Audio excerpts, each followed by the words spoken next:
Bonjour à tous et bienvenue pour cette émission de Pourquoi Padrer, le meilleur moment de la journée. Bonjour à Cécile qui nous pose une question sur la communion aux malades.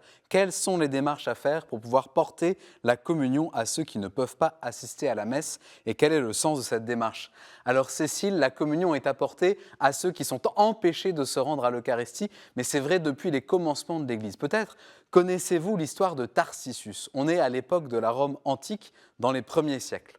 Tarsissus était un jeune fervent, très proche du Seigneur, et un jour, voilà qu'il est chargé d'apporter la communion à un malade après la messe. Il croise dans la rue un groupe de gens de son âge, des païens, qui lui demandent en se moquant ce qu'il porte avec autant de révérence. Tarsissus ne veut pas leur montrer, parce qu'il sait que ces gars n'ont pas la foi et qu'ils prendront le Christ en dérision. Mais le groupe ne l'entend pas ainsi et il le passe à tabac, et Tarsissus meurt martyr pour l'Eucharistie.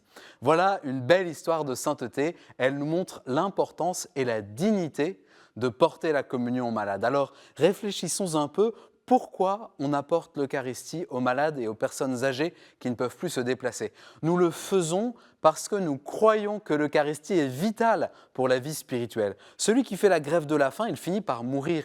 Et celui qui ne peut plus rejoindre la communauté eucharistique finit aussi par se dessécher spirituellement.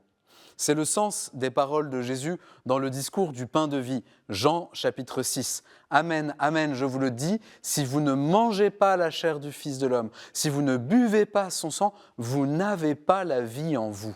Alors oui, c'est vrai, nous avons besoin de l'Eucharistie pour vivre et c'est encore plus vrai dans les moments de fragilité, quand la maladie nous atteint. Voilà, Cécile, le sens de cette belle mission d'être ministre extraordinaire de l'Eucharistie. Quelles sont les démarches à faire pour recevoir cette mission? Eh bien, je vous conseille d'aller voir le prêtre de votre paroisse. Il y a deux cas. En général, le premier cas, c'est quand vos proches est malade et que vous aimeriez lui apporter l'Eucharistie. Alors, le prêtre qui vous connaît peut vous former pour cette mission. Mais peut-être aussi voulez-vous vous rejoindre le service de la paroisse qui accompagne les personnes âgées et qui porte la communion à domicile.